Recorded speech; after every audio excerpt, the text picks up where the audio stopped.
नमस्कार दोस्तों, बंसी बिश्नोई एक बार फिर से बहुत बहुत स्वागत है। फिलहाल आज की वीडियो में आपको मैं इन्फॉर्मेशन देने वाला हूं या जानकारी देने वाला हूं कि आप बांग्लादेश कैसे जा सकते हैं। और मैं जो अभी बांग्लादेश में घूम के आया था करीबन 11 दिन, है ना, तो 11 दिन का मेरा टोटल खर्चा कितना हुआ था वो भी आज आपको इस वीडियो में बताने वाला हूँ, ठीक है ना। तो मेरे पास कोई ज़्यादा बड़ी व्यवस्था नहीं है, मेरे पास एक ब्लैक बोर्ड है और इस पर आपको समझाने की कोशिश करूँगा। और मैंने सारा लिख के भी रखा है कि मैंने जो क्या क्या खर्चा हुआ वो सब कुछ, ठीक है ना।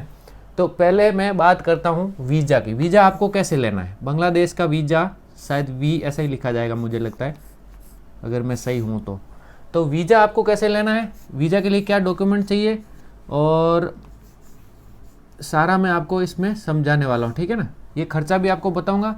अब वीज़ा कैसे लेना है, उसके लिए डॉक्यूमेंट क्या चाहिए, उसके लिए आपको कागज़ क्या चाहिए वो आपको मैं समझाने वाला हूँ, क्योंकि मैंने सब ये काम कर लिया है ना, इसलिए आपको बताने वाला हूँ।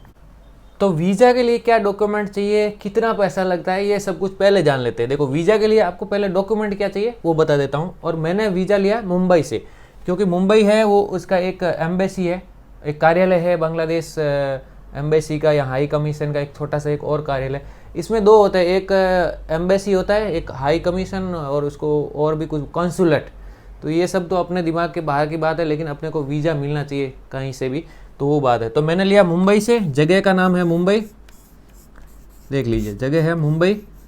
वो आपको बिल्कुल, आपको मैं एड्रेस ऐसा होगा तो मैं नीचे लिख दूंगा, ठीक है ना। और अब बताऊं डॉक्यूमेंट में क्या चाहिए। एक तो चाहिए आपको आपका पासपोर्ट तो सबके पास मैंडेटरी है, पासपोर्ट के बिना तो आप बाहर जाने की बात ही क्यों सोचेंगे, ठीक है। पासपोर्ट के बाद चाहिए आपको फ़ोटो एक ही चाहिए, लेकिन दो रखिए पास में। उसके बाद आपको चाहिए बैंक स्टेटमेंट 3 महीने का, 3। और उसके बाद चाहिए आपको एक वैक्सीन सर्टिफिकेट, और लास्ट में आपको चाहिए एक कवरिंग लेटर। तो इसके अंदर सबसे मुश्किल जो आपकी चीज़ होगी वो है कवरिंग लेटर। वो मुश्किल इसलिए है कि नाम के हिसाब से मुश्किल है, बाकी इसमें मुश्किल कुछ नहीं है। तो कवरिंग लेटर का मैं एक आपको फ़ोटो दिखा दूंगा कि उसमें आपको लिखना क्या है। तो ये तो सब है डॉक्यूमेंट। कितना चाहिए? 1 2 डॉक्यूमेंट, फ़ोटो में कुछ नहीं है, 3 4 और ये 5 डॉक्यूमेंट लेकर के आप मुंबई में जाओ। अगर आपके नज़दीक में है तो 500-700 किलोमीटर है तो मुंबई जाइए। उसके बाद आप दिल्ली जाइए, उसके बाद आप कोलकाता जा सकते हैं। हमने लिया मुंबई से, तो मुंबई हमको इजी लगा, क्योंकि पहले दिन हमने डॉक्यूमेंट जमा किए और दूसरे दिन हमको मिल गया। कोलकाता, दिल्ली, अभी मेरे एक दोस्त ने दिल्ली में अप्लाई किया था, लेकिन दिल्ली में वो बोले कि कम से कम 7 दिन लगेगा, तो मुझे लगा कि मुंबई बेस्ट है। और उसके बाद एक और है अगरतला में, अगरतला। यहाँ 4 जगह से आप कहीं से भी वीज़ा ले सकते हैं। ये इंडिया में बात कर रहे हैं, इंडिया के आउटसाइड की बात नहीं कर रहा हूँ। तो ये तो आपका हो गया डॉक्यूमेंट का कामकाज। इसमें क्या चाहिए वो भी मैंने आपको बता दिया। कवरिंग लेटर में ये पूछा जाता है, कवरिंग लेटर के बारे में मैं बता देता हूँ। कवरिंग लेटर में ये पूछा जाता है कि भाई आपका नाम, फिर आप जिस जगह से एप्लीकेशन कर रहे हो, मतलब आप वीज़ा के लिए एक एप्लीकेशन ही समझिए, उसको कवरिंग लेटर बोलते हैं। उसमें आपको ये लिखना होता है कि भाई मैं 10 दिन के लिए बांग्लादेश घूमने जा रहा हूँ सर प्लीज़। और पहले ऊपर लिख दीजिए टू द श्रीमान, मतलब बांग्लादेश हाई कमीशन मुंबई। मैं सब्जेक्ट ये है कि मुझे वीज़ा लेना 10 दिन का। उसकी तारीख लिख दीजिए, ये तारीख से ये तारीख। फिर आप ये बता दीजिए कि घूमने कहाँ कहाँ जा रहे हो। जैसे ढाका जा रहा हूँ इतनी तारीख को, 2 दिन ढाका रहूँगा, उसके बाद चटगांव जाऊँगा, उसके बाद कॉक्स बाजार जाऊँगा, सिलेट जाऊँगा, और उसके बाद मैं वापस इंडिया आ जाऊँगा। तो ये सब बताना होता है। और आप क्या प्रोफेशन, आपका कामकाज क्या है वो भी थोड़ा बता दीजिए। ऐसा करके एक छोटा सा स्टोरी सेट करके दे दीजिए, 1 पेज की, बस बहुत हो गया। तो ये हो जाएगा आपका कवरिंग लेटर, बस इसको ही बोलते हैं। उसका एक फॉर्मेट ऐसा होगा, तो मैं नीचे एक लिंक या कुछ PDF यहाँ डिस्क्रिप्शन में दे देता हूँ। तो ये तो हो गया वीज़ा का खर्च। ये देखो, ये वाला जो दूसरा टॉपिक है वो वाला, ठीक है। वीज़ा के लिए आपको क्या डॉक्यूमेंट चाहिए, कहाँ पे आपको वीज़ा मिलेगा वो भी मैंने बता दिया, और बांग्लादेश के बारे में, ठीक है। ओनली बांग्लादेश का बता रहा हूँ। अब हम चलेंगे कि मेरा 11 दिन में घुमा तो मेरा खर्चा क्या हुआ, ठीक है। तो इसको मैं मिटा देता हूँ, आपने समझ गए होंगे खर्चा क्या आया।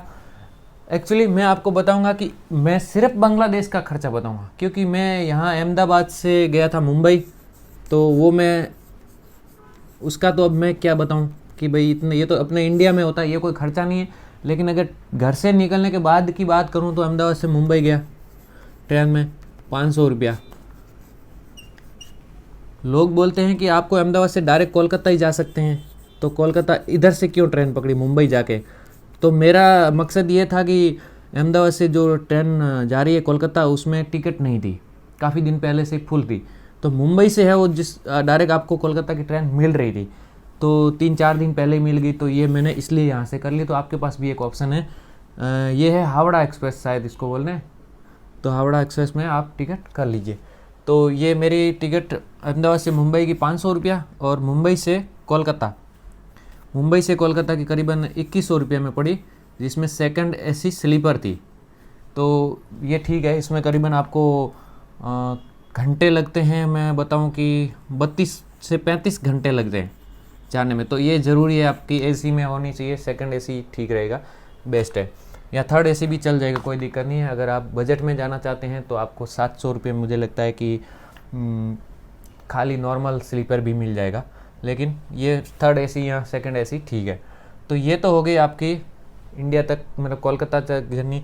अब कोलकाता से आप बॉर्डर तक कैसे जा सकते हैं, वो तो मैंने एक्चुअली वीडियो में भी बताया। कोलकाता से बांग्लादेश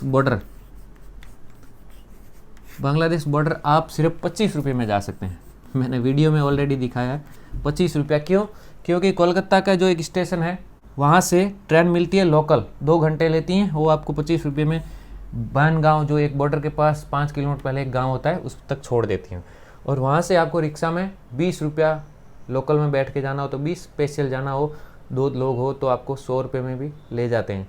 लेकिन अगर आप ऐसे ही बजट में जाना चाहते हो तो मुझे लगता है वो 20 रुपये वाला काम ठीक है। तो वहाँ बनगांव से बॉर्डर तक 25 नहीं हुआ, ये बनगांव तक हुआ। और बनगांव से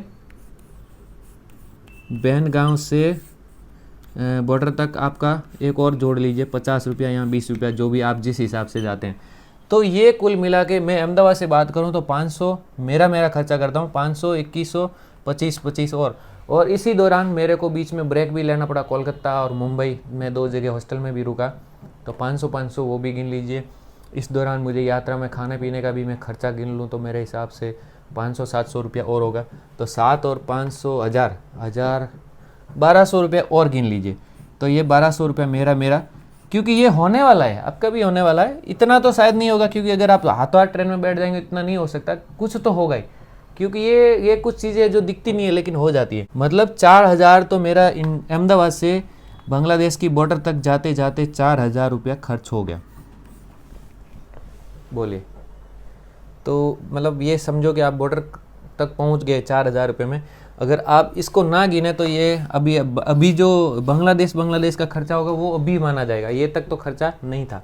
तो इसको मैं छोड़ रहा हूँ, मैं मेरे हिसाब से इंडिया में ही हूँ तो खर्चा नहीं मानता हूँ। तो अब मैं इसको मिटा देता हूँ। अब मैं बांग्लादेश का वीडियो बनाता हूँ, स्पेशली बांग्लादेश में मेरा खर्चा कितना हुआ।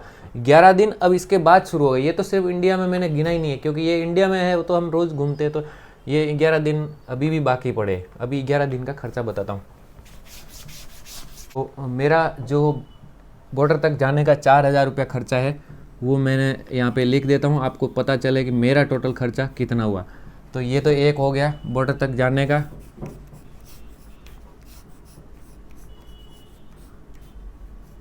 हाँ, वीज़ा का मैं बताना भूल गया, वीज़ा का कोई पैसा नहीं लेता है मुंबई। जो मैंने हाई कमीशन से जहाँ से वीज़ा लिया, 1 भी रुपया नहीं है मुंबई, मतलब बिल्कुल फ्री ऑफ कॉस्ट है। जो कुछ लोग कोलकाता से बताते हैं 800 रुपया है, 1000 रुपया है, कोई 2000 बोल रहा है, टका पका कुछ भी नहीं है, फ्री ऑफ कॉस्ट है। तो वो टेंशन मत की लीजिए। और वीज़ा के लिए तो भाई 1000-2000 खर्चा होगा आने जाने का, तो वो तो ठीक है। अब मैं आपको बताता हूँ कि बांग्लादेश में कितना खर्चा हुआ। बांग्लादेश में मैं शॉर्टकट में ही बताऊँगा आपको, क्योंकि मैं 5 दिन तो बिना होटल के ही रहा था। जो मेरा दोस्त था वो आप भी यूज़ कर सकते हैं बांग्लादेश में जाके, वो मैं आपको बता देता हूँ कि बांग्लादेश में आप फ्री में कैसे ट्रैवल कर सकते हैं। तो काउच सर्फिंग एक ऐप है, काउच सर्फिंग जिसको बोलते हैं, काउच सर्फिंग एक एप्लीकेशन है जो आपको गूगल प्ले स्टोर पे मिल जाएगी, जहाँ से अगर आप बहुत सारे लोगों को, जैसे ढाका हो गया, चटगांव हो गया और कहीं पे हो गया, वहाँ पे बहुत सारे आपको होस्ट मिल जाएंगे। तो होस्ट अगर आप रिक्वेस्ट भेजोगे, आप 10 लोगों को ज़्यादा से ज़्यादा भेज सकते हैं एक बार में। तो 10 लोगों को भेजोगे, अगर कोई बंदा चाहे तो आपको होस्ट कर सकता है, उसकी मर्जी। आप डिटेल में उसको थोड़ा तारीख लिख लीजिए कैसे कैसे वो सबको। तो हमारे को भी एक दोस्त मिल गया, तो हम 5 दिन 4 दिन वहाँ पे फ्री में रह गए थे। अब उसके बाद अगर मैं बात करूं, ऑल ओवर बात करूं, तो मेरा जो खर्चा है, मेरा होटल का टोटल खर्चा हुआ वो करीबन हुआ है 2500 रुपया टोटल बांग्लादेश का। 2500 रुपया, क्योंकि हम 2 लोग थे तो आधा आधा हो गया, नहीं तो 5000 से भी ज़्यादा हो सकता था, और होस्ट ना मिलता तो मेरा पर डे के हिसाब से 1000 1200 1000 रुपये के हिसाब से मान के चलिए। तो ये मेरा हो गया होटल का, क्योंकि ये ज़रूरी है ना बैलेंस मेंटेन करना, तो वो मेरा यहाँ पे ये हो गया 2500 होटल। 4000 रुपये मेरा हो गया बस का, क्योंकि हमने 2 रात करीबन 2 से 3 रात बस में ट्रैवल किया है, तो होटल का खर्चा इधर हो गया बस में, और वो वैसे भी हो जाता अगर उसकी जगह और भी कोई ऑप्शन नहीं था। तो ये हो गया बस भाड़ा बांग्लादेश का। उसके बाद अगर मैं बात करूं खाने का करीबन 2500 रुपया मान लीजिए, उससे भी कम है लेकिन 2500 खाना बांग्लादेश का 11 दिन का हो गया। अब उसके बाद तो कोई खर्चा होता नहीं है, लेकिन फिर भी मैं देख लेता हूँ। हाँ, उसके बाद हम लोग जो ढाका में 5 दिन रहे तो काफ़ी दूर था हमारे दोस्त का घर, तो 3000 रुपये हमारा वो हो गया, मतलब उधर उधर जाने आने का पूरा, जहाँ पे भी पूरा बांग्लादेश में। तो वो होटल में ही मान लीजिए, अगर होटल नज़दीक में होती तो इतना ज़्यादा खर्चा नहीं होता, सेंट्रल में होती तो ये 3000 रुपया और मान लीजिए एक्स्ट्रा, मतलब जो भी हम सिटी में घूम रहे हैं, उबेर कर रहे हैं, ओला कर रहे हैं, या फिर एक और एप्लीकेशन है ओ भाई है और दूसरा वो सब एप्लीकेशन का है वो 3000 हो गया। तो ऐसे मिला के मेरा जो बांग्लादेश में खर्चा है 3 2 5 4 9 10 11 12 से 13,000 रुपये खर्चा हुआ है। अगर ज़्यादा भी ज़्यादा करेंगे तो 15,000, मतलब मेरा तो 13,000 ही हुआ है बांग्लादेश का टोटल खर्चा, सिर्फ बांग्लादेश के अंदर अंदर, है ना। उसके बाद भाई मेरा बांग्लादेश से निकलता हूँ तो वापस अहमदाबाद आऊँगा, तो वो भी होगा ना, 4000 ऑलरेडी पहले भी हो गया है। तो मैंने क्या किया था, मुझे अर्जेंट आना था, तो मैंने गुवाहाटी से अहमदाबाद आने तक एक फ़्लाइट भी बुक कर ली थी, वो करीबन 7000 रुपये के आसपास पड़ी थी। लेकिन बांग्लादेश से गुवाहाटी जाने में भी काफ़ी खर्चा हो गया था मेरा, करीबन 2000 1500 रुपये आराम से खर्चा हो गया था। तो 1500 में अगर मेरे हिसाब से और भी ऐड कर लूँगा इसमें 1500 और 7000, तब मैं वापस घर पहुंचता हूं। तो ये तो इंडिया में खर्चा हो गया ये वाला, और ये है बांग्लादेश का खर्चा। तो ये 13,000 है, और ये कितना होता है 7 8 8 और 4 12, और 13,000 ही ये होता है। तो 13 इंडिया में और 13 बांग्लादेश में, मेरा टोटल खर्च है वो 26,000 रुपया हो गया था बांग्लादेश का। मतलब घर से घर तक 26,000 रुपये में मैं बांग्लादेश घूम के वापस भी आ गया था, और इसमें मैं 5 दिन फ्री भी रहा था काउच सर्फिंग से। तो आप भी ऐसे ट्रैवल भी कर सकते हैं, और ये टोटल खर्चा मान के चलिए कि 20 से 25,000 रुपये खर्च हो जाएगा। अगर होस्ट ना मिले तो मैं आपको एक और तरीका बताता हूँ, वो क्या है, ये अगर ये आप सब समझ गए होंगे मेरे हिसाब से, तो मैं इसको थोड़ा मिटा देता हूँ। अगर ढाका में जाते हैं, बॉर्डर से सीधा ढाका जाते हैं ना, तो आपको मैं एक चीज़ बताता हूँ, वो है ढाका में एक गुरुद्वारा है, गुरुद्वारा सिखों का गुरुद्वारा होता है ना, उसका वो गुरुद्वारा है। वहाँ पे आपको 200-300 रुपया इंडियन रुपीज़, मतलब नहीं कह सकते हैं, 200 रुपये ही कह सकते हैं। तो यहाँ पे फ्री में रहने का होता है, मतलब 200 रुपये में आपको रहने का मिल जाएगा, सिर्फ 200 रुपये के आसपास करीबन, और खाना भी अंदर फ्री में।